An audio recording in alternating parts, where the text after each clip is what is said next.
Kong banging on your chest. Radiant team pick. Team pick.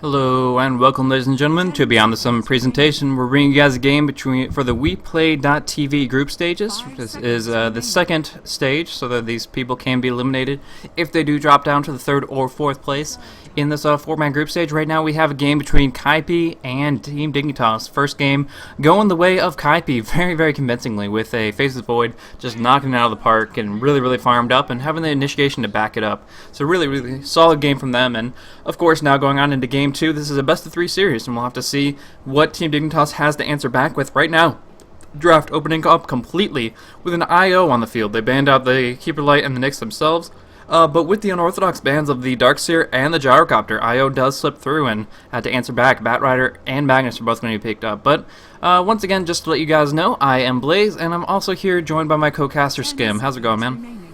Hey man, and yeah, as you mentioned, wow.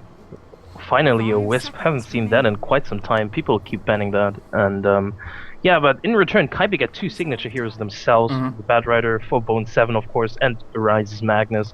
So I'm looking forward to this matchup because it looks like I'm calling it tiny at this point for Aoi, just to couple it up with the Wisp, but well, we'll see. Yeah, it's most likely. I mean, they weren't the ones to just coin the Wisp Tiny combo, but they definitely were ones to use it more frequently, more aggressively. And so he loves that build where you can just rush up the Aghanims and increase your farm immensely, and then always follow that up with good ganking. So they already pick up the Tiny just to start it off because they don't want to have to worry about it not slipping through the banning phase. So picking up a couple of great picks. So they already have Snake King's Puck, and now they have Aoi's Tiny along with the IO, which will be probably picked up by Fogged. Yeah, I think this pickup feels a lot more solid for Dignitas than the last one. It's just they pick up these early core heroes just from themselves, so that they know, okay, we have those core heroes, we can build everything around them. At this point, does not really matter that much what support will pick up to couple it up with the Wisp and the Tiny, because I mean every support that has a stun is actually useful in this lineup, and yeah, I like this. As well as Kaipi, they have those core heroes as well, and they are comfortable with playing it in many ways. And yeah, I think it's pretty hard to ban against Kaipi at this point because Envy he has so many carry players that he very much likes to couple up with the Magnus. And yeah, we'll see. They ban out the Lifestealer first. Yeah, it's a good ban, keeping them from actually running an aggressive troll lane. Lifestealer is one very annoying hero to play against when you're on a safe lane and he's on the aggressive troll lane, because he can dive you and he's really strong in troll lane with that slow. Yeah, that's pretty much it. Right now, I think that both teams are kind of playing true to their styles just a little bit. Both of them really, really love these kind of compositions here, and it's really going to be innately. Of course, the bans will dissuade that a little bit, but right now, Team Dignitas has it at its core, at its fundamental sense, going up against Kaipi in its fundamental. So I think that'll be really, really cool to see, really, which one has the better capabilities in this sense. I think right now, the draft really, really favors Team Dignitas until Kaipi picks up a teamfight carry. Because right now, with an IO Tiny, the way you have to play up against it is kind of 5-man Dota, because otherwise they're going to punish you and get pickoffs left and right. In this sense, Batrider is kind of more of a lone ranger for a while. Early on, he can still be picked off by a couple of early relocates, and has to watch out for himself about that. And along with that, of course, the Magnus is great for teamfights, Bane as well, but if the carry is an individual one who likes to go off by himself, then there are great opportunities. The exception to that being the Anti-Mage, that's just because he has the major blink potential. If he maxes that out, he won't be really susceptible to the relocate whatsoever. But other heroes and other carries that farm by themselves, like a Faceless Void, wouldn't be nearly as good of an option in my opinion. And that kind of thing is something that Team Dignitas could capitalize on, but for right now, are just banning out teamfight carries so that they can go ahead and just back it up by going for gank-oriented play. I would actually like to see an Alchemist, because his Concussion is actually a high burst damage skill, and if you burst down the the Wisp, you basically diminish Tiny's damage output in the mid game by very much because he's reliant on that Wisp to give him attack speed and to regen him up with the tether, of course. And that's also where the Batrider comes in, because Batrider, you mentioned him as some sort of, well, he doesn't really fit a 5-man team fight lineup, but if you think about it, he just turns a 5-man 5-on-5 engagement into a 5-on-4 engagement, or a 5-on-1 engagement, in fact, because you pick someone off, and the Wisp is so easily bursted down, and I assume it's going to be some sort of Lina, Leshrac, maybe even Lion pickup as a second support. And if they do pick that one up, Wisp is not going to have a good time. Yeah. No, I definitely agree with that. Once the Batrider gets the Blink Dagger up, it's just prior to that, I feel that he kind of is always going to be farming up in his jungle and things like that, or in the solo mid lane. And in those situations, he still can be picked off pretty early, because a good IO is always going to be neutral pulling and trying to rush in for that level 6 really early on. The sooner that comes out, pretty much the gloves are off, and they can just go to town on whoever they think they can pick off without major consequences. They're only in the action for about 12 seconds, and from there, they make their impact, they get their kill, and they get on out of there. So that's generally going to be what they're looking to accomplish, and I definitely think that if the Batrider goes solo mid and doesn't have the best time looking for Blink, then that would be definitely the case. But in this laning situation, how do you think it's going to play out? I know that Bone 7 likes to play the Batrider in the off lane, but if they get another really good defensive support along with Tiny IO, do you think Batrider stands a chance in the off lane? Actually, I don't think so. But there are so many options for right now for Kaipi, because I've seen them switching it up and actually putting Bone 7 on the mag and put him in the jungle. When they are on the dire side, they actually like to run the mag in the jungle, just because you can basically free farm there if you know that there's no aggressive trolling coming out. And I wouldn't be surprised if they did, because I don't see at this point Dignitas actually running an aggressive trolling, just because. Yeah, well, they could, but I don't see them doing this. I barely see them do it, actually. I'm not sure. But yeah. So, in that sense, Kaipi is very flexible, because they have two solo players in Bone 7 and Arise that are comfortable with most solo mid as well as offlane heroes. And Team Dignitas pick up their almost signature Nature's Prophet, which is most likely, I want to say way too sexy, but Universe is also very comfortable playing him. Yeah. If Kaipi gets baited into it and pick up the Ursa, if Eternal Envy picks up one of those heroes that he plays to some great extent, to great effect, I think they're actually going to have a rough time with things. Their laning will be fine, because Bane, Lina, and whoever is going to always be strong. But when it comes down to it, Craggy Exterior up against an overpowered Ursa, he's going to be stunning himself as much as anything else, and of course then you always have to worry about the gank potential, because Ursa is one that farms alone as well. He tries to go for Roshan, he tries to go for ancient farming and just Vladimirs it up, and although he'll be able to survive in general, I still think there will be a point where IO Tiny, especially if the spirits are queued up in advance, will have an easy time bringing him down very, very quickly. So Kaipi could be looking at that Ursa, but I feel if they did, that it would be a tactical mistake.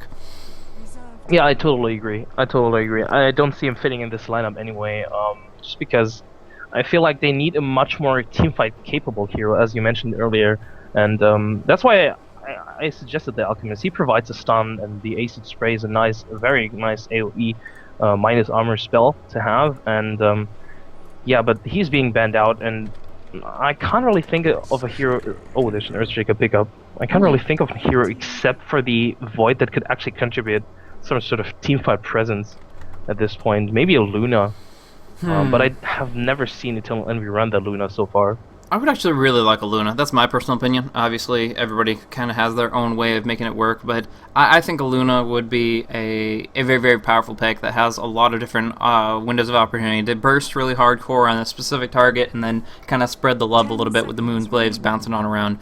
We'll have to see what they end up opting for, but they definitely need something that can synergize with the Magnus while still not being a hero that's easy to pick off. And obviously, that's easier said than done, because the more impact you have in a fight, the more vulnerable you generally are going to be in other situations outside the fight, obviously. So it's going to be very, very difficult. But I think if they went with a Luna, the mobility advantage would be really nice. And of course, Lina and Bane having long range right clicks. Not 600. Oh, okay. Yeah, I talked about this last game and talked about one of those major AoE damage dealers, and Shadow Fiend is certainly among them, the Requiem being very, very potent. But how do you think it'll play out in this lineup? Wow, I actually really like it. Their burst and nuke and whatever damage you want, they have it because the SF provides both physical as well as magical damage, and this is really necessary against Team Dignitas lineup because if you think about it, it's not that tanky. It's actually rather squishy. I mean, Earthshake of course scaled fairly well, but in the beginning, and seeing as he's probably a 5 support, he's going to be rather squishy and easy to bring down. And with an SF, yeah, he's just going to need, well, at some point, just 3 to 4 right clicks to actually burst him down. And yeah, I like this pickup. I like this pickup a lot. Yeah, I'm just worried it might be a little bit too squishy, a little bit more too vulnerable. I mean, Shadowfiend is one of the heroes that benefits or has the most problem as a result of death. It's the most punishing result is losing half your souls. I mean, the Lone Druid also has a lot of problems with his bear, but really, if they get some good ganks off on Shadowfiend, if they get some great opportunities, then Shadowfiend is going to really feel the hurt. He has low base strength already. 15 strength to start off is nothing. And then in a situation where they actually start bursting down, they start off with a Fissure. I mean, honestly, like Earthshaker and Puck, their skills alone can bring this Shadowfiend down up to half HP or below. So Eternal Envy is probably going to have to rush up a BKB relatively early, if not as his first item, then definitely as his second. And in that situation where you're always playing on the defensive, it's going to be hard to actually find that position where you're going to be comfortable. Now, he will be finding farm. I mean, he's going to be in a great defensive tri-lane, presumably anyways. And Eternal Envy up on the top lane, I'm confident in how he can last it. I'm confident in him getting great items to dish out the damage. I'm just not sure how he can take it. I'm actually thinking that Kaipi is going to run an aggressive tri-lane to contest the Tiny's farm and to keep, especially the Wisp, from leveling fast level 6. But not an aggressive tri-lane with the SF, but rather with Bat Rider. I've seen them run that. Actually, even in that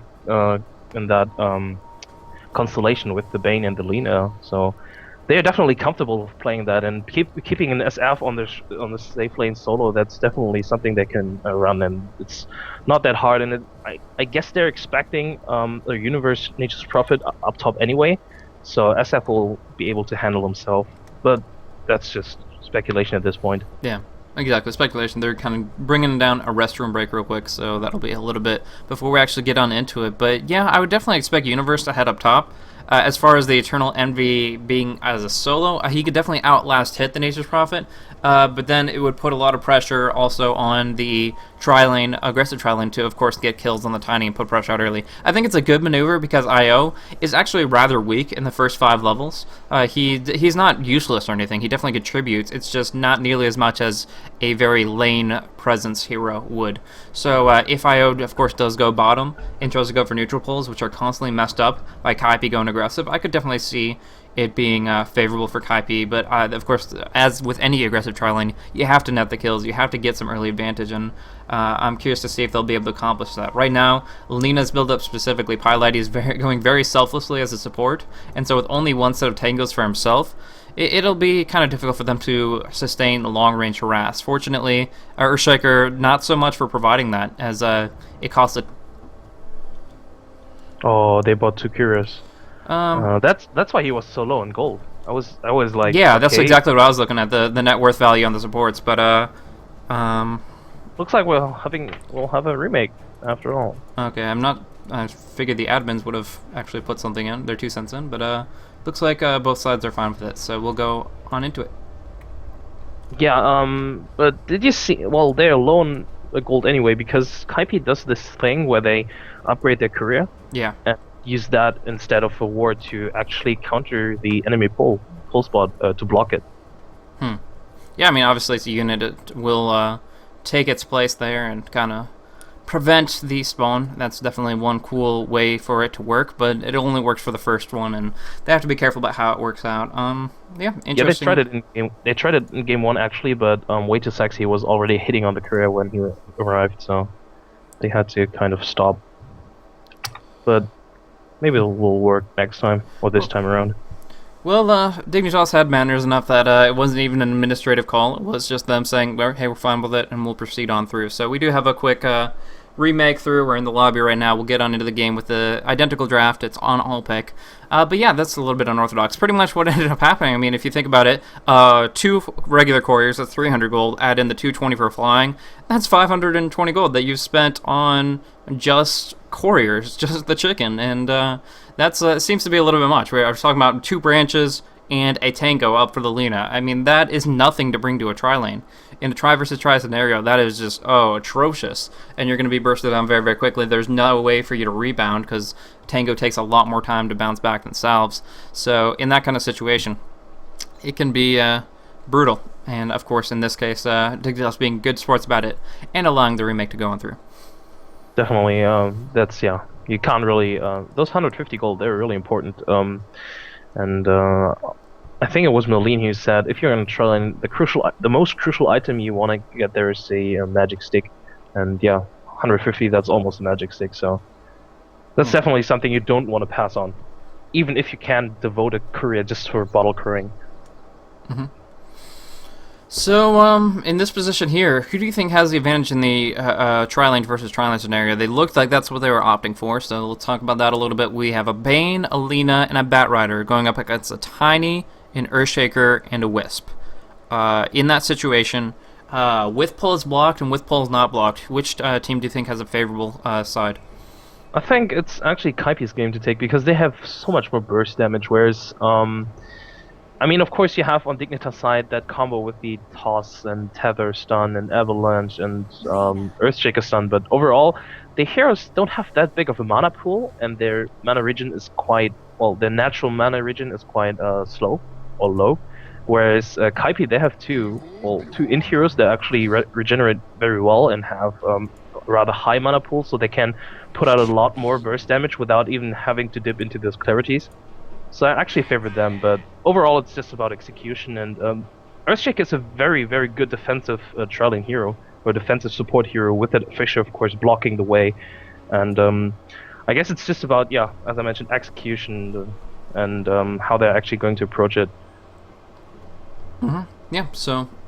yeah, it's definitely going to be about that approach. Batrider won't get as much experience as he would prefer, but he'll still get some good, reliable gold. And most importantly, I think the biggest benefit is, of course, Eternal Envy up on that top lane. He's going Wraithband double branch, and so he's going to have Lost the Last Hit, and he'll have the Restorative from Zizu to back him up.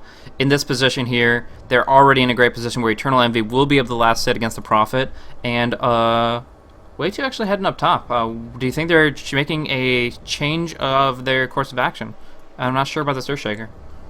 I'm actually not sure myself. He doesn't have wards, so...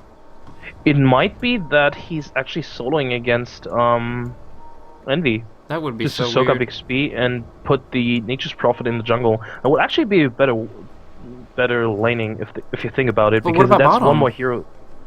I think they know that they have to sack this anyway, because, or at least just... Okay. Oh, Everything's Kaipi's switching actually up. making a rotation. Yeah, Kaipi's making a rotation for themselves. Looks like it's not going to be aggressive tri-lane after all. So after all is said and done, it looks like they're going to go completely different ways. Right now we do see Earthshaker loping about the jungle, just kind of rolling along. I'm actually about to walk into a couple people. If the Nightmare does set up a little bit of extra time, Earthshaker's going to have a bad position to be in. I'm not sure if he's going to go for some cheeky little Fisher block plays that we haven't seen in a long, long time, but I don't know. He's in this interesting position here where he's trying to go on the offlane. I could honestly see him trying to go for a Fisher block since they're not technically banned, and trying to make it so the creep aggro is screwed over just as much as like a lone druid could accomplish with it. We'll have to see. But right now we definitely see Universe heading into the jungle. He has Tangas, he has Clarities. No, they're going for a full rotation. They were very confident in Kaipi Gaming going for an aggressive tri-lane down bottom, and they wanted to 3 versus 1 versus Eternal Envy and force out a rotation. But now in this position here, Kaipi knows what's up. They see this observer where they know Way2's here, and so we are going to see that try versus try, just on a completely different battlefront. I like this. I like this. Looking for that try versus try. Oh, way too sexy. He's completely out of position. Yeah, Leshrakai will land. They'll get a bunch of right clicks on him here. I don't think it's enough to bring him down. They do actually pop off a Fisher here, so he is definitely going to be safe, but still taking a lot of damage that he wouldn't prefer to. Regenerate, never mind. Back to square one. But big spot for Pilotti coming out. Does dodge out the Leshrakai, though. Fog will not connect with that. And in this position here, yeah, again, we kind of just get full resets, and everybody's back up to where they would be. But I think this tri-lane works actually better for them. Oh, And Oh, no, transition, there's- musical what? lanes. We're going to be part of musical lanes. Universe is level 2, so he can just go ahead and teleport up top. And in this position here, all Aoi wants is just to avoid this tri-lane. Absolutely just wants to find farm in a dedicated sense. He's not really that scared of Eternal Envy, as long as he himself can get a relatively well-timed Aghanims. So in this position here, they have an Observer Ward out on the lane, they have one up on the top rune. He says, screw it, I'm not taking part of that, I'm going to go down bottom, and now he's 1 versus 1 up against Bone 7, at least for the moment. But Kaipi is rotating as well, so they are looking for that Tralian versus Tralian, and Dignitas is trying to avoid it, and oh my god. Yeah, but we This just... cost them. Yeah, Universe, however, at least doesn't have to buy a TP scroll, using his first teleport of the day to jump up top there. He's already up against a Presence of the Dark Lord Shadowfiend. What do you think about this negative armor aura? I'm actually surprised to see this. Not sure why he did that. It's better for the last hitting offensively, not so much for denying, but it's just, I don't know, maybe they felt it would have been better. Oh, Pilotti, technically trapped on in. A couple right clicks will go his way, but pretty much, I don't know, I think they could actually do this. They could all 100% initiate on this. They get the toss on the Earthshaker, way too right on top of this here, but he doesn't have his Fissure. No Magic Stick to recharge him, and they're actually in a bad spot. Light Striker Wave will miss, though. And Bone 7 just going to disengage over the cliff. If Aoi had clicked onto Fogged and then tossed and made sure that the tethered IO was jumping on into it, I think they actually could have got the kill on the Lina, but instead they toss in the Earthshaker, who didn't have anything more to offer, and all they do is force out a Self. Yeah, I agree. That was a bit, bad luck that he actually tossed the Earthshaker. But oh, this is annoying. Playing against Enfeeble. Do you think he has the mana? Against Enfeeble. Like, they don't have any more clarities. Do you think he actually should be using level 1 Enfeeble and spamming it like this? Oh my gosh. Oh. Forcing out a lot more mana. I guess that trade definitely works. If he's wasting a full Avalanche and not even getting anything out of it, yeah, that definitely is going to be something that Bane is happy to take away. Aoi was sitting on 8 stick charges though, so I guess he was comfortable wasting that Avalanche. So I guess gotta use them sometime. Yeah, exactly. But yeah, currently this Tralian was Tralian. It feels weird because, as we mentioned, Dignitas is trying to avoid it, and Earthshaker is not really part of this Tralian because he was pulling, whereas Kaipi, I think they really want to look for kills right here. They're really searching for kills, and I don't think that they are actually comfortable with just getting the farm or the better farm in this lane, because they're committing so much right here. There's another stun. But He's so desperate for farm. He actually does get one more CS here. What he actually did was get creep aggro, right click on enemy hero, pull the creep way back just slightly closer to him so that he could actually get a single CS without being harassed back. So he's actually doing alright, all things considered. 13 CS isn't all that bad, but he has to watch himself. I mean, they cannot engage him full 3v3, and these Enfeebles just keep on flowing. Yeah. On the other lanes, meanwhile, Envy is completely crushing this lane. 13 denies and 17 last hits. He's just owning this lane. Of course, SF is one of those very strong 1v1 heroes, and this is going to be tough. And actually, Universe is actually, I don't want to say feeding, but yeah, he's giving him some treants, and this is not good. Yeah. Envy's getting extra farm in addition to the creep wave. Yeah, maxed out on souls at level 4, and he's just going to be able to pursue that as much as he wants to. He could even go, no, he's going to go for the next charge in his raises so that he can make sure he has rank 4 by level 7. But nevertheless, yeah, he is topped out plus 40 damage from the Necromastery charges here, and pretty much that means that the Nature's Prophet can't do much at all to prevent him from just continuing to dominate last hits and denies. Yeah, and the mid lane is actually quite even. I mean, sneaking is leading, but I think in the mid lane, if you think about it, just 4 CS is not that big of a deal. No, not at all. In this situation here, I mean, yes, snaking will have a bit of an lane, advantage. Avalanche. Finally coming on through. Action on Zizu. He will actually get the brains up, so he's topped off. We do see a big Fissure coming out, though. Bone 7, despite Firefly, doesn't go over the top of it. One more right click will go. Ow, he doesn't get him with the stick charges. Up on the top, the first blood spilled is actually going to be Lina, who Universe was able to pin on in. Toss comes on through, tossing Zizu into an interesting position there. Yeah, that was a bit weird, but Why, yeah. why did he just toss the enemy into a safe place? No idea. Absolutely no idea. I guess it was some sort of mouse spasm. Yeah, I mean, this is Aoi's signature hero to an extent. He loves the carry Tiny, And right now, his tosses haven't really been on point. I feel like the engagements would be completely different if it would be the other way around. But, you know, still benefiting from the Nature's Prophet and its mobility and flexibility. If you can't win 1 versus 1 against the Shadow Fiend, screw it. Just win another lane. And getting the first blood there certainly helps it out. It's actually, yeah, he picked up the first blood himself, which puts him much closer to that early Midas, which I presume he's going to be looking for. Yeah, but still, it's not that good for Dignitas, that trade. I mean, they committed 4 heroes to this fight, and they traded evenly with 1v1.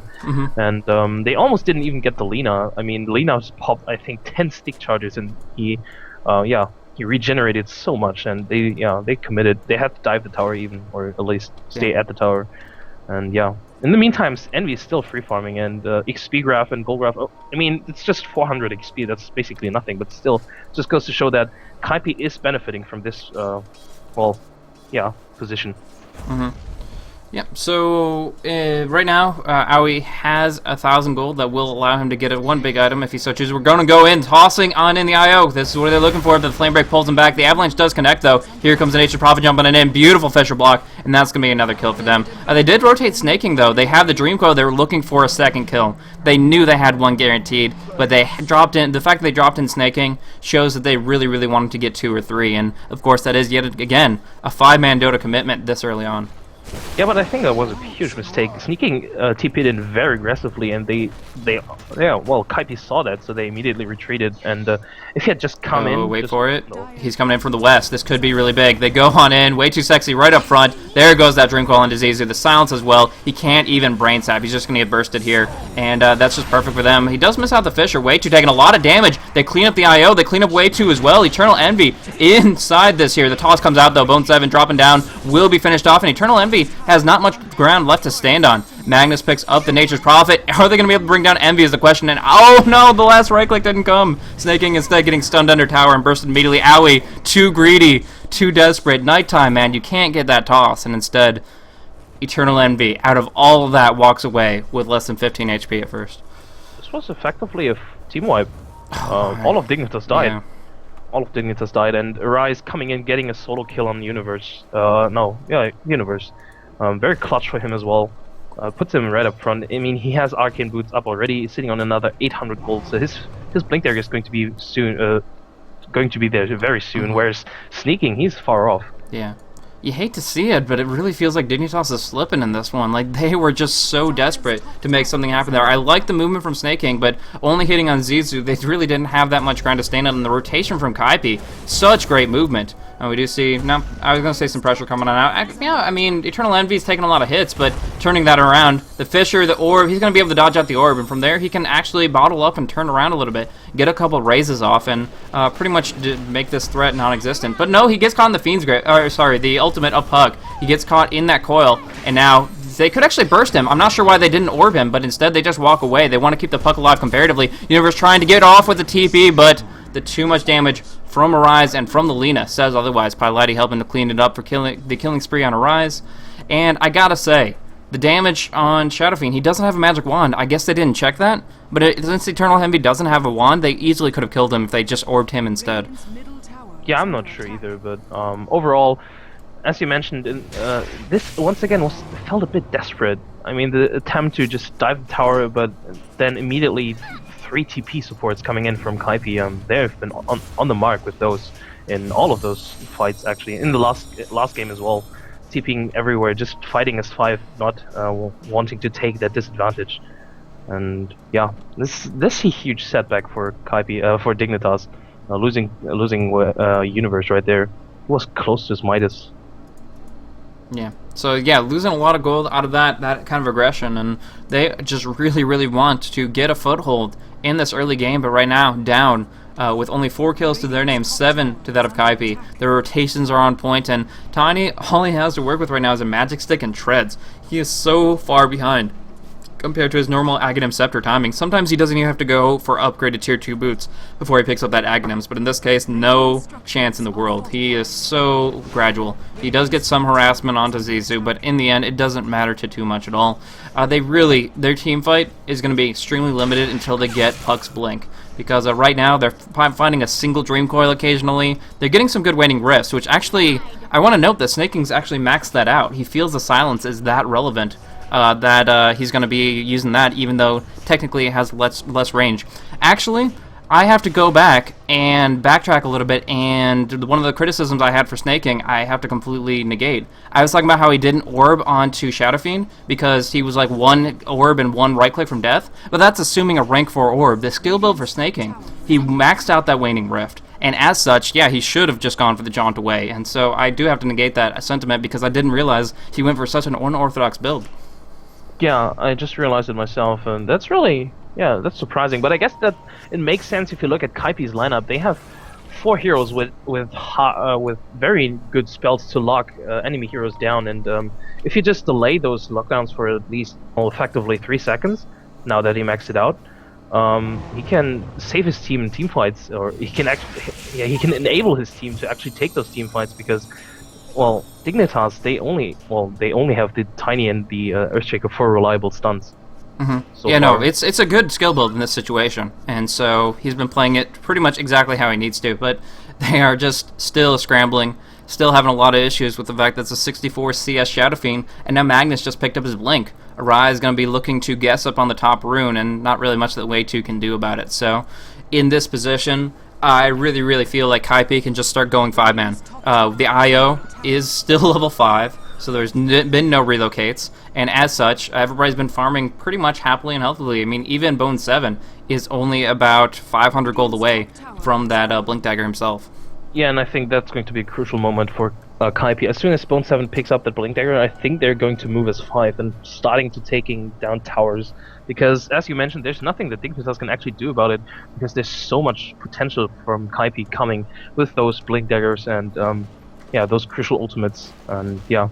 Yeah, I mean, if they get some great Echo Slams, it's possible. I mean, Earthshaker is the one that kind of cancels out 5-man Dota. The second the creeps start bunching up, he's there to make it punish. Snaking's thinking about a solo kill, but even a level 5 Bane is still something that might be too much. No, he's going in for a 3-man kill. They get the relocate levels, and they immediately jump on it. They're pretty much the second that Fog hit level 6. They coordinated, but here is Shadow Fiend coming on in. Fog on such low life, they get the reverse polarity, they get the right click. Owie is locked in, and they're going to drop them both down in return. Only for a Bane. They did commit the polarity, they did commit some more TPs, but nevertheless, picking off the 2 heroes that are designed to steamroll, designed to get the kills and get out. And in this position, they're just not finding it. Oh, Bone 7 looking for more. Gets Waning Rifted, though, and it looks like Snake King will be able to dodge that out. Nevertheless, they're playing from behind. Yeah, once again, Kaipi on the mark with those TP supports. I think there was 3 TPs coming in, and to different towers as well. Yes. That's really clutch play, because sometimes you see teams just TPing to the same tower, but that delays each other's TPs. And, well, good decision by Paladai to TP to the tier 2 tower. Overall, it was, I don't know, I'm not even sure if they needed the Tiny Wisp to actually kill Zizou right there, because with the Nature's Prophet ultimate and the Orb, there was sufficient amount of burst damage, I think. At least it felt like it. Top tower is under attack. Most definitely.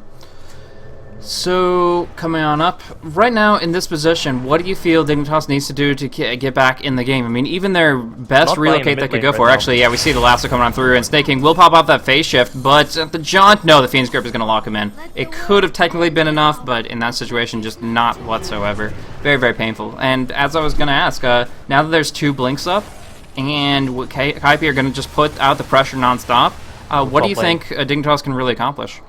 Yeah, just get pickoffs like these. TPing on weak supports or some heroes that they can kill, and where they know that there's no rotation coming out.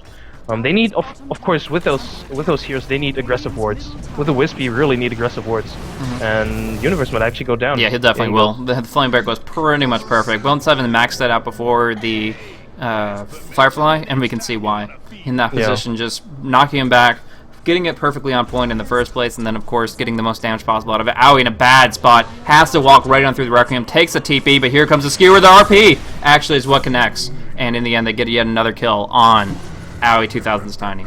That was a bit greedy there from Owie to deciding to stay there, even though he could have TP'd back with the Wisp. Well, obviously it was the Wisp that made that call. I mean, he doesn't really have too much choice.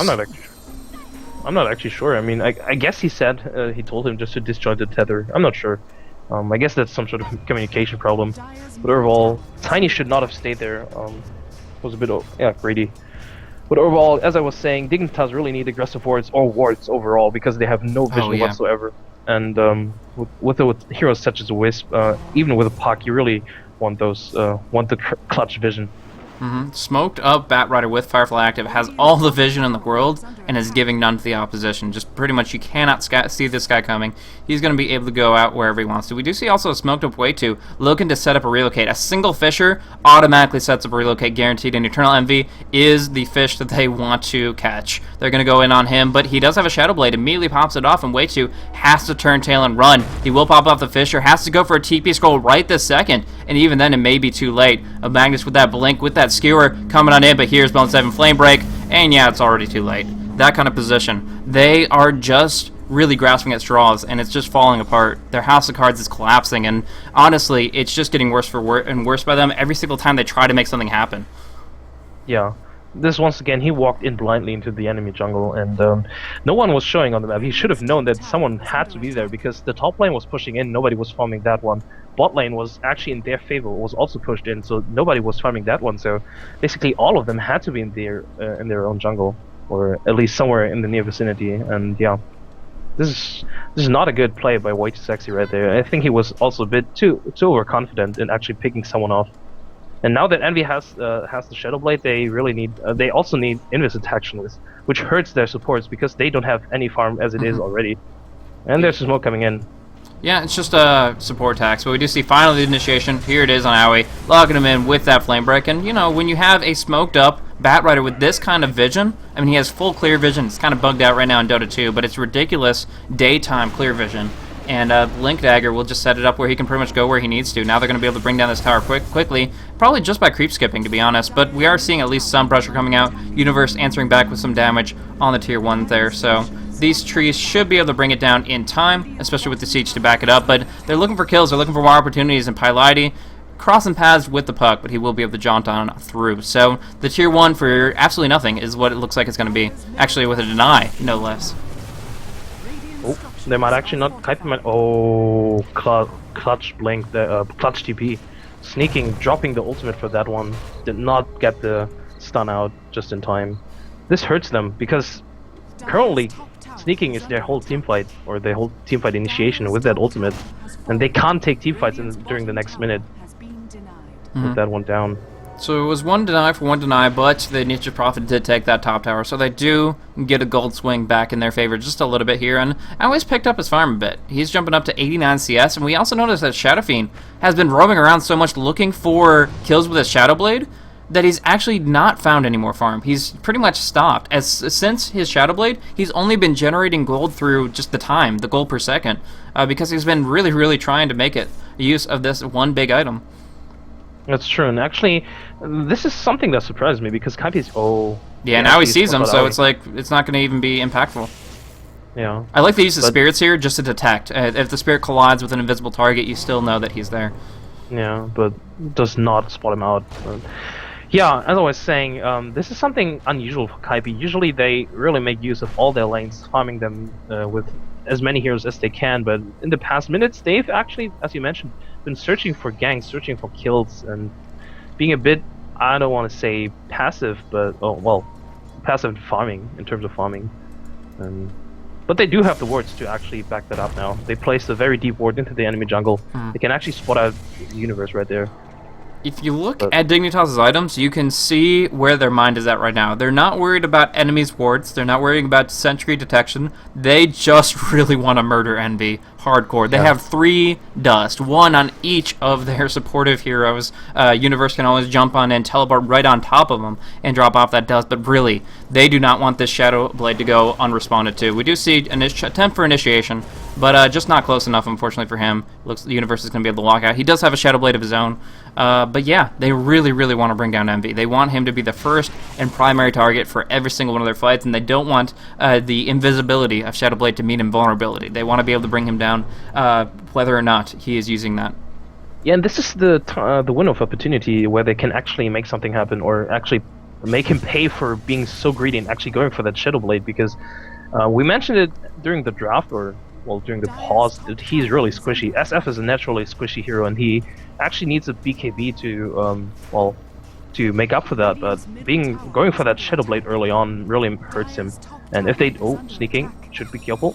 Yeah, but he jaunts to the east and he blinks to the west, but with that blink dagger, he's very, very hard to pin down. He only has rank 1 phase shift, so that's not going to be as much defensive utility just yet, but right now he feels relatively confident in his position. Down bottom, Bone 7 has to watch out. He does have a blink and a force, but still, one good stun to lock him in place, and the relocate could be very, very painful. We've seen this used multiple times over, but luckily for him, Wave 2 is pretty much across the entire map and not able to set anything up. Whoa, courier snipe attempt. Universe looking for it here. Going on in. The haste has not been used yet, and that's not possible at all. So Universe in a bad spot, and he didn't bring a TP scroll.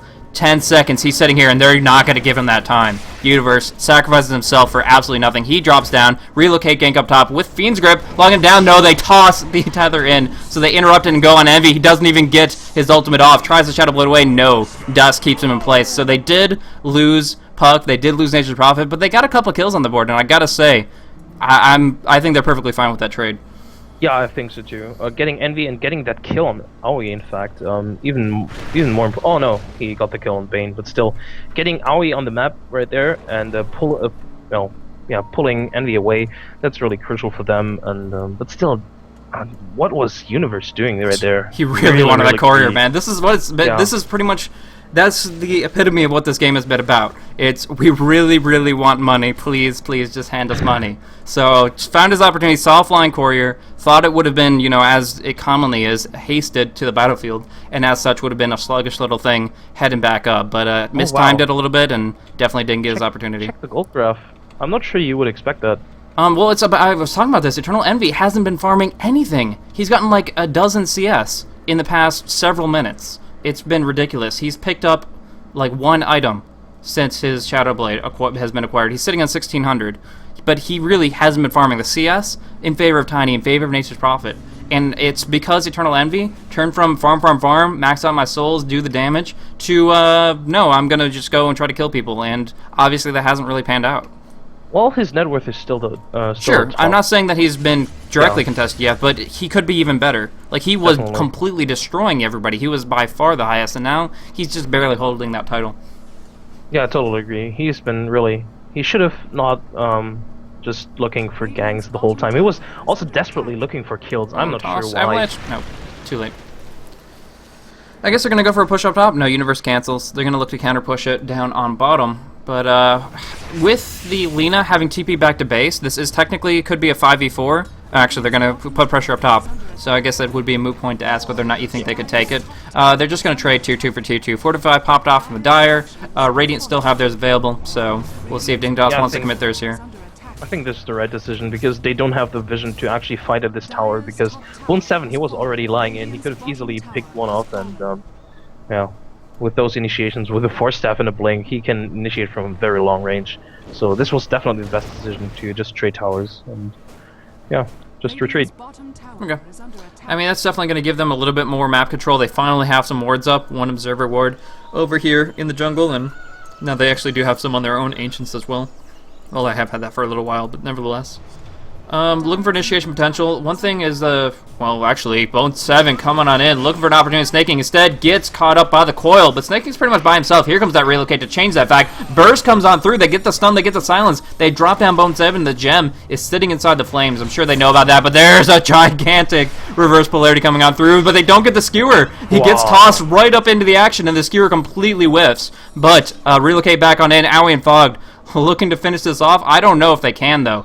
In this position here, Arise gets on out. The Laguna Blade was popped, but they didn't lose anybody. So all in all, really, really great for Dignitas. They get two, they force out the RP, and they just start swinging at this tower. Crystallis Aghanim's up on Tiny, and he's just going to chew away at this tier 2. Looking for more on Zizu. They might get him too. Yeah, they get the tether stun. They're going to be able to burst him down. Snaking doesn't get hit by the shockwave, and from here, Arise will drop. The gem drops again, and they even drop down the Echo Slam just for good measure. But can Bone 7 turn anything around here? He has a lot. He has the Force Staff. He has the lasso. Can pull him right back on into the tower. No, into his base. He knows he has to close that gap, and indeed he does. Pilaite not caught out, but just trying to burst down Universe. Not going to be enough, though. He gets the TP off and will be safe and sound in his base. But meanwhile, Aoi's just farming. He got the tier 2 tower kill, and he's taking down camps left and right. Okay, I gotta recap something. There was Puck, or Sneaking. He was running around with an illusion. Bone 7 blinks in, and I'm pretty sure he assumed that it was 2 illusions right there because he did not react at all to Yeah. them. He just turned around completely, and Sneaking was like, okay, you don't go on me, I'm just going on you, and he immediately starting off. And the fact that Arise was staying there and Invis, he was actually silenced by Sneaking as well, and that's why his RP was a bit delayed. And yeah, also big range toss from Aoi on. That was big, because if they had all got skewered, even clustered further together into a spot where one more AoE spell could go on top of them, that would have been 2 kills. But that toss away, it's just like, get out of here, Mr. Rhino. Throwing him away, and he did technically get out as a result. He was about 100 HP, but I think it would have been even worse for Dignitas if Arise had gotten that skewer successfully. So it was really good, and but I was curious. Bone 7 saw him 100%, but didn't jump on that, and instead the turnaround came on through Dream Coil, Waning Rift. He had on Bone 7, and then later the second spell going down on both him and the Invisible Magnus. So it works out. They get a 3-kill swing at least, and they get the Gem of True Sight in the Tier 2 as well. So they are in a great spot. And now even more cutesy illusion play, screwing up what they had in mind with that smoke. Yeah, and I think the gem, the fact that they get the gem, or was it theirs to begin with? I'm not sure. I don't think it was. The gem is really crucial for them to just regain their map control, or just gain map control at all. And having taken almost all outer towers is really crucial for them. Kaipi does not feel safe. You can just see that by smoke ganking around the Roche pit and not actually doing anything with it. They're just staying here waiting for something to happen, but oh no, now they're going to Roche. Yeah, I mean, they have the Empower, they have plenty of buffs, and they just want to feel they're in a safe position, but I could see a smoke really working in Dignitas' favor. They don't seem to be going for it just yet, but they have the Nature's Call Trent. Yeah, they definitely know what's going on now, and they have to look to respond. The cool thing is, Aoi and Fog don't actually have to directly respond. They can relocate on in, and now the decision comes to Snake King. Does he want to jump on this? He can get a beautiful silence, a beautiful Dream Coil, but there are some on the outside. We do see Magnus and Bane. They drop off the Echo Slam onto Eternal Envy, burst him possibly before. Yes, he dies before the fight breaks out, but they get a big RP underway too. And on the puck as well, here's the relocate. They jump into it. They miss the avalanche, but they do get lots of damage on Zizou. He drops, but Fog is pulled on out. They will be able to finish off Fog before anything happens. Now, Aoi finishing off on the Lena. The Light Strike Array not quick enough, but Arise is able to blink on out of the Sprout. They take the gem back once more. Roshan HP, he sees it. He sees it at only 2k HP, and they're going to go on it right here. And I don't think there's anything that can be done about it. The Firefly is not up. They take the Aegis, and they walk away. That was huge. Overall, quite equal team fight. Although it was definitely in Dignitas' favor, seeing as their 2 core heroes, or 2 of their core heroes, survived. And they actually took down Envy, which is currently the #1 target for them. He didn't even get his BKB off. No. Which was freshly purchased. I'm curious if a bash proc from Roshan was involved for just a little bit more RNG lulz, but I guess we'll never know. Either way, he was in the Roche pit by himself, essentially, and he did get stunned up, so there was very, very little hope for him in that situation. And yeah, the positioning was really good by Kaipi. They expected this, but I think they kind of underestimated the amount of burst damage that was coming out from them. Otherwise, I think Envy would have, BKB'd up sooner, and the blink there on the way to second, I'm not sure if he had actually had that for quite some time. I think it was freshly purchased. Oh yeah, that was very, very recent, and that was essential. I mean, the Echo Slam jumping on in, he followed up, he used all the stuns back to back, and that was it, because he couldn't get the BKB off. That was clutch. That was really clutch. Oh, there's another very aggressive blink. Oh, it's just Fog though. It's like, hello, I'm a spirit. I kind of forgot my mountain. See you guys later. Yeah, so he tethered away, but the Flame Break still connects. Bone 7 with the snipe, long range. I thought he could actually just tether away from that, and that would have been just a little cutesy deal back and forth. But no, actually, Fogged, unfortunately, for a little bit of a misclick, does pay for it in the end. Huge misclick. Wow. And that's too bad, though, but still, it's Dignitas is leading. They're leading big time. 8k gold, 8k in terms of experience. They do have the map control as well, because you see that Kaipi is kind of clumped up. They're running around at least with 2 or 3 people. They're really scared. Yeah. You know, it was probably like Aoi walked out of range of the tether and Fog just like flaming him like crazy because he left him to die, I guess essentially. So. But no, one thing to mention as far as the new recent pickups of the BKB, specifically the Magnus, but I guess it's also applicable for the Shadow Fiend, is the fact that they don't really have that much magic piercing disable. The Puck even if you get the best Waning Rift and Dream Coil of your life off, if a couple of the guys BKB, you suddenly didn't make any impact on the fight at all. A little bit of damage, that's it. So in this position here, a Ryze is going to feel much more comfortable. He can be force-staffed in by the Bat Rider, or he can just blink and use his skewer. Whatever he needs to do. When his BKB is up, those RPs are going to come out and they're going to be good. They're going to be those 3-man RPs at least that we've been looking for before. And even though Dignitas is most certainly ahead, at this moment, a single team fight could completely change that up, and I'm sure Ryze is the man to watch in this next engagement. But nevertheless, Tiny gets more and more farmed. The Day Dallas, the Dominator, is out, and he is just going to be a machine chewing through pretty much whatever he wants in the near future. With especially with IO about to hit rank 4 overcharge, when the mechanism comes out, he'll feel that he has the HP to support it, and from there, that is going to be a very, very big mountain of a Tiny. Yeah, and you mentioned something. Yeah, the BKBs are really going to be clutch, but I think at this point Dignitas is in a position where they are the team that the players that have to initiate, because if they get a good Echo Slam and a good wow, that could have been bad for him if they had vision. Of course, it is nighttime, but I was just about to say. Yeah. Anyway, if they get a good initiation off, I think they have sufficient amount of burst damage to actually kill off Envy even before he gets his BKB off, like we saw at the Roach pit. They do have the Echo Slam, the Dream Coil, the Phase Shift, whatever you want, and no, not Phase Shift. Phase Shift is low damage, but the Orb, that's what I was looking for, and the Nature's Prophet Ultimate. Okay. Bone 7. Looking for initiation. I think they want to pick up maybe the IO here. It's hard to say, but right now Fog does have some vision given to him by the Firefly. He knows one target. He wants to know if it's the one he wants to go up against, though. With the Dominator actually dominating the Alpha Wolf, they have a very powerful aura right here. If Tiny wasn't hitting hard enough, he just got a double damage rune and has the Pack Leader's aura. Pretty much Kaipi cannot fight for the next 30 seconds, or they will just get completely destroyed. Oh, did you check on where the gem is gone? Not too sure. Yeah, I guess it was in the end just taken out. They didn't feel it was necessary when they have so much dust on the field or something. I was just surprised because they will walk just past by a sentry ward and did nothing to it. Yeah, fair enough. Going on in, the lasso comes on through from Mode 7, but here's Owie with that big double damage. Can he get it off? The RP onto 2, but only fogged away 2. Oh my gosh, that right click, a Ryze loses 3/4 of his health. Look at that damage. Shadow for Eternal Envy gets a great ultimate off with the BKB up, but has to run from the Tiny. Oh, don't get hit. Don't get hit. Oh, too much damage. That rock. Oh, that mounted. Double damage with the Day Dallas. Get in the crits. That is just the most ridiculous output. He's such slow attacker without the overcharge, but it doesn't even matter. The tower gets loses an eighth of its health every single swing. That was, I don't know, that was kind of slow motion actually. Just the way he walked there and just pounded on everyone. Not even pounded, because he was just slowly swinging his arm and just... Yeah. It's the Incredible Hulk. It's like, I don't know, it's just like one of those giant monsters chasing after you. No, Lena, no! But no, there's just no chance. He gets increased range slightly with the branch in his hand with the Aghanim Scepter up and using it to great effect here. He's dropping a lot of HP, but he has that Aegis and says, screw it, I have so much right-click damage, I'm going for Rax. Eternal Envy does have a Mask of Madness. What the I don't... I guess it's some sort of cost-efficient no kind of item, I guess. You can justify it all you want. I say no. This, I mean, you're gonna get... Craigie, does that work on...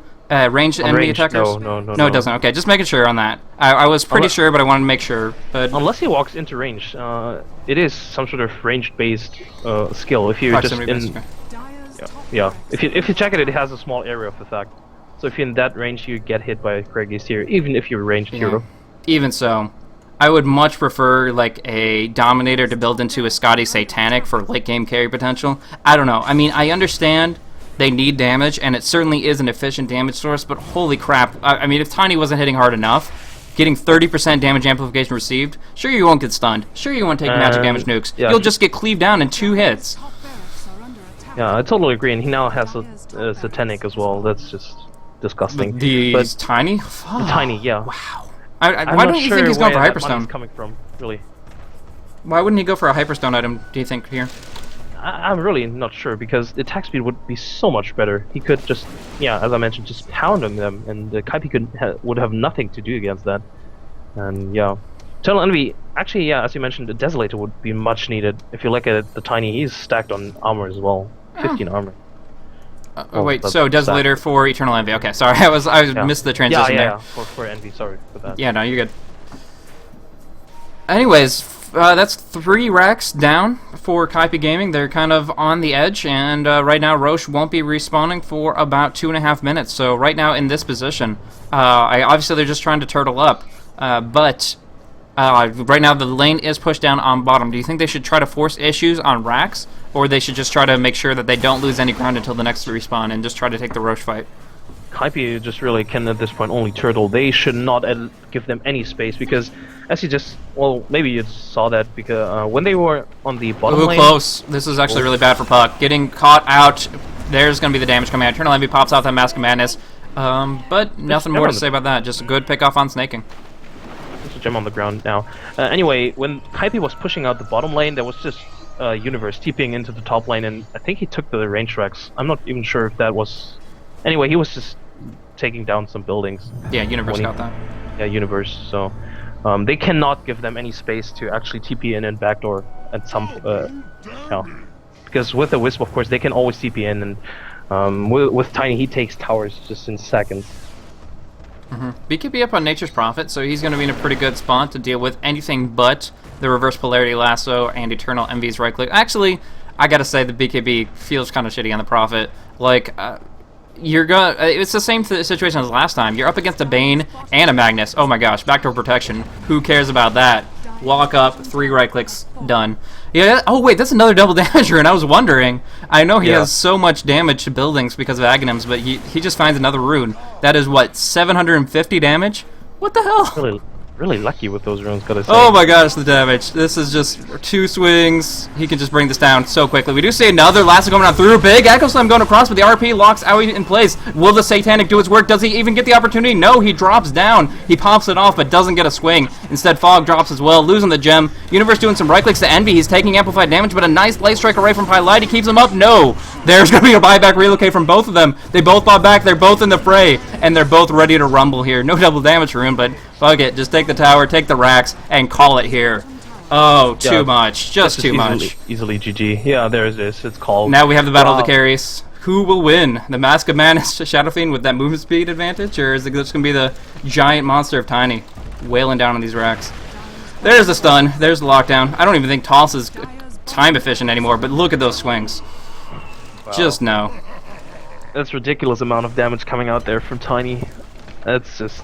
Yeah, but you saw in the last engagement that actually they can hold down the Tiny. It's just... You can hold down one Tiny, what about 2? That's the thing. Yeah, like, his second Eternal Envy, second coming of him, buyback, he gets half as many souls, and he popped off his BKB usually. Like, that's not that big a deal. Aoi, he's back up and swinging with everything that he brought to the table in the first place. Yeah, and Hawk just can't TP him back in. That's the beauty of the Wisp pickup right there. Well, overall, Dignitas, I gotta say, early game had looked really bad for them. I mean, we mentioned it, they were not really efficient in their laning, and Aoi had no farm whatsoever in the beginning. But yeah, they took it back, they really, I'm not sure. Can you pinpoint anything where you would say, okay, this is the turning point, this is where they definitely took back the advantage, and this is where they, well, came back into the game? Well, the most convincing thing was when they were able to get 3 kills and a tower in one of their big fights where they kind of jumped around a little bit in mid lane, a little bit in bottom, and it was a little bit of a mistake from how it played on out, especially when you're talking about that one engagement where you broke it down with the 2 illusions of Puck, and one of them looked like it was an illusion, but it was actually real, and they turned it around in that team fight. That specifically seemed to be really, really cementing an advantage, but as far as the initial turnaround, I think was a very, very gradual thing. It was just like getting one random pick. I don't think it was very, very upfront, like this turned on a dime and suddenly they're in the lead. But they had a gradual approach, and then the cementing of the advantage, I would definitely say, was that team fight with that Dream Coil initiation and the Waning Rift. Magnus got the great RP, but they still came out very far on top when you look at the numbers of that team fight. But if I have to really, it's kind of a shots fired call out, but I have to say, the turning point in my opinion was when Eternal Envy stopped farming. The second he hit his Shadow Blade, he's like, I don't need any more items apparently. And so yes, he ends the game with a BKB and a Crystallis on top of that, but that's like 20 minutes later. He didn't pick up anything in the meantime, and it just feels like that momentum was lost as soon as he stopped actually going for a farm-based hero. Shadow Fiend can get amazing CS. I mean, he has his raises, and until like 27.5 minutes, he can just 2-shot a creep wave. With this, he has 207 last hits. Tiny has 267. I really feel that Shadow Fiend could have picked it up in that sense. Yeah, I totally agree. I too think that it was just a bad decision for an Eternal Enemy to basically stop doing anything. I mean, he was just at some point just smoking up and looking for someone desperately without the vision. And yeah, overall, it looked good. It looked good, but yeah, maybe they'll do better next time. And as you mentioned, Shadow Fiend is a really momentum-based hero, I feel, and he couldn't really come back anymore, even with those items. Mm-hmm. Yeah, I mean, we'd be telling a completely different story if Shadow Fiend found a bunch of Shadow Blade, Requiem, just pub stomp kills. But I kind of feel that Dignitas was just too prepared for that kind of thing. As soon as they saw the Shadow Blade online, they never put themselves in a position. They stayed on their feet. They kept on moving. They weren't in the same place for 3 seconds at a time. And, you know, Eternal Envy just didn't find those opportunities. So then they went for triple dust. They showed their intent and said, let's start killing this guy. And even if they didn't get the kill on them, they certainly forced him out of the fight over and over. So, yeah, I think it was just a big momentum shift around that time period where he was looking for kills and not fight. Of course, that just shows more so how Dignitas were more prepared under the right circumstances. Beyond that, I gotta say that, yeah, the early game was rough for Dignitas. Their tosses weren't on the right heroes and stuff like that, and just their skirmishes in general, but they bounced back, and we just gotta say, Tiny carry for AOE 2000, you can't count it out until the very last minute. Definitely. Beautiful play.